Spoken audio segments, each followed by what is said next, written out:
All right, here we go with our notes on graphing logarithmic functions. To start, I want to graph log base 2 of x by starting with graphing the exponential function y equals 2 to the x, and then we'll talk about the relationship between the two. So we know that y equals 2 to the x has a horizontal asymptote on the x-axis. We know that the initial value is 1, so at x equals 0, we have the point 1. And for every x to the right, it's going to be doubling that distance from the asymptote. So we have points 1, 2, 2, 4, 3, 8. These are all of our powers of 2. And then on the left-hand side of the y-axis, we have negative 1, 1 half, negative 2, 1 fourth, and so on.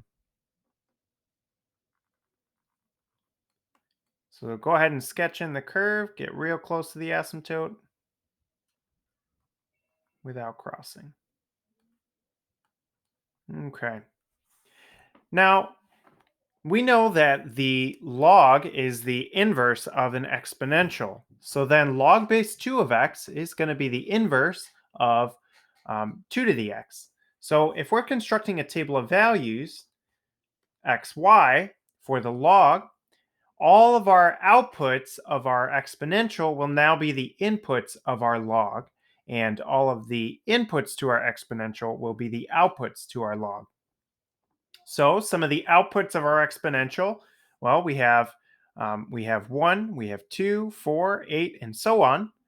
We also have 1 half, 1 fourth, and so on.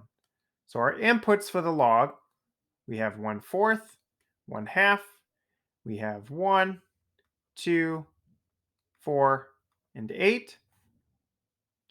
And the outputs then, if we evaluate the log, so log base 2 of 1 fourth, well, that would be the reciprocal squared of 2, or negative 2. The reciprocal of 2 is 1 half, so then the output is going to be our reciprocal power, negative 1. Log base 2 of 1, or anything, log base anything of 1 is going to be 0. Log base 2 of 2 is just itself, 1. Log base 2 of 4 is 2. And log base 2 of 8 is 3. Now, I'm actually going to use a different color. Let's go ahead and graph this log now.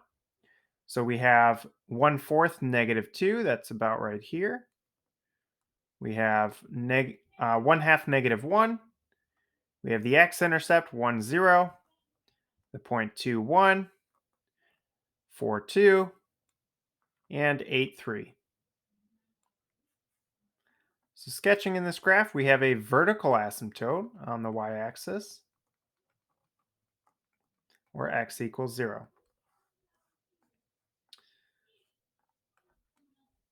And then go ahead and sketch in your curve.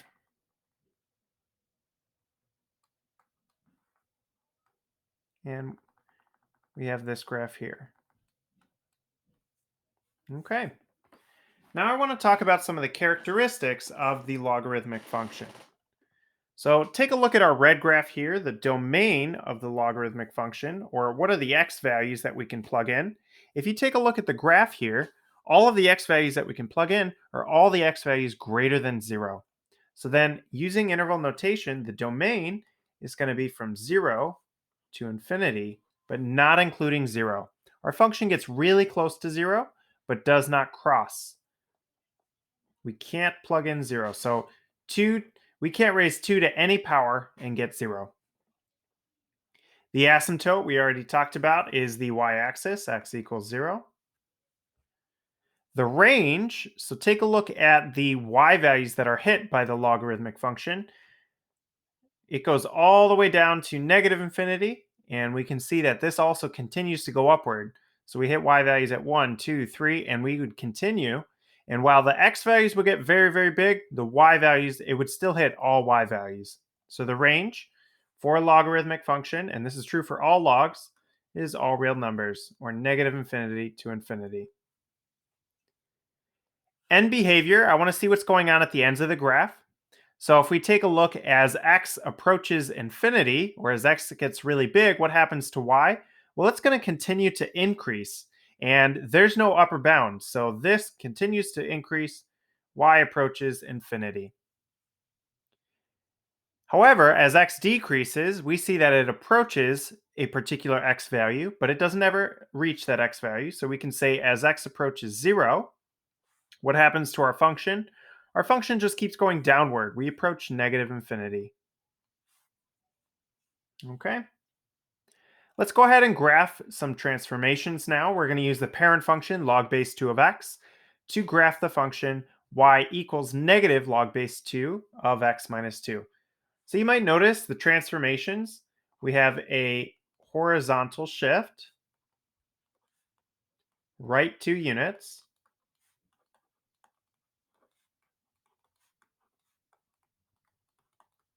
We have a horizontal shift, right 2 units, and we see that from the x minus 2 here. And the negative out in front tells us that we have a reflection over the x-axis.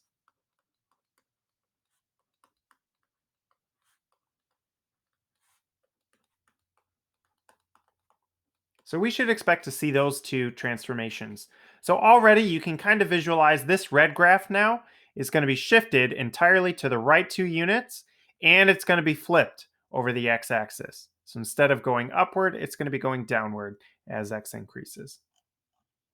So constructing a table of values, so x, y, for the inputs of our log, we want those nice round outputs, right? We want these whole number outputs. So in order to get those whole number outputs, we have to be very careful about the inputs that we choose. We have to choose inputs that give us those nice round outputs.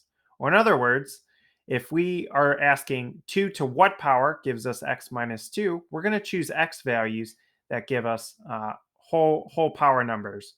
So if we want to get to negative 2, well, the parent function gives us 1/4, but we have to shift it right 2 units. So we're actually going to be looking at 2 and 1/4, or 9/4. Now, notice what happens when we plug in 9/4. If we have 9/4, we have 2 and 1/4, or 9/4, minus 2 is 1/4. And then log base 2 of 1/4 is negative 2. And then that negative out in front, make it negative. We have positive 2. All right. The next value we're looking for is 1/2. So we're going to take 1/2, but we're going to shift it right 2 units. So what minus 2 gives us 1/2? Well, that would be 2.5, or 5/2. So plugging in 5/2, x minus 2 would be 1/2. So log base 2 of 1/2 is our negative 1. And then make it negative, flip the sign, we get positive 1.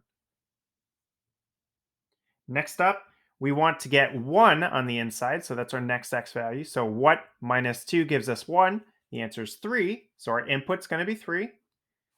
And then we have log base 2 of 3 minus 2, or 1. Well, log base 2 of 1 is 0. Make it negative, still 0. Next, we want to get 2 on the inside. So what minus 2 gives us 2? The answer is 4. So our next input's going to be 4. And log base 2 of 4 minus 2, well, 4 minus 2 is 2. Log base 2 of 2 is 1. Make it negative, so we have negative 1. Continuing on, we want to get the x values 2, 4, and 8. Or we already just did 2, so 4 and 8. So what minus 2 gives us 4? The answer is 6. What minus 2 equals 8? The answer is 10. So go ahead and evaluate the function for 6 and 10. You can pause the video and evaluate. The answer is for 6, we get negative 2. And for 10, we get negative 3. So those are nice round outputs. Round numbers there. Whole numbers, I should say.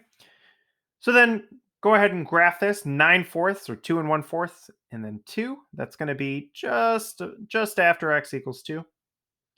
5/2, which is 2.5, comma 1. We have 3, 0. That's our x-intercept.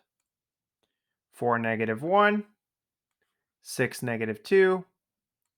And 10, negative 3. So you might already recognize, before sketching this graph, what's the equation of our asymptote? Well, we just said that the whole graph is shifted to the right 2 units. So then our asymptote as well is shifted to the right 2 units. So instead of x equals 0, we now have x equals 2. So go ahead and sketch in your asymptote at x equals 2. Sketch in your curve as well. Get real close to that asymptote, but don't cross.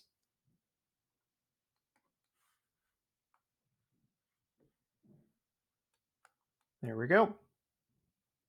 All right, so domain. What are the x values that we can plug in? Well, it's everything to the right of 2, but not including 2. So our domain is from 2 to infinity. Our range, just like all logs, is all real numbers. So from negative infinity to infinity. As x increases, what does our function approach? Well, it's decreasing, so our function is approaching negative infinity. As x approaches our asymptote at 2, what does our function approach? Our function blows upward, so this approaches infinity. All right. So this has been our notes on graphing logarithmic functions. We're going to get a lot of practice on this tomorrow in class, so we'll see you. Bye.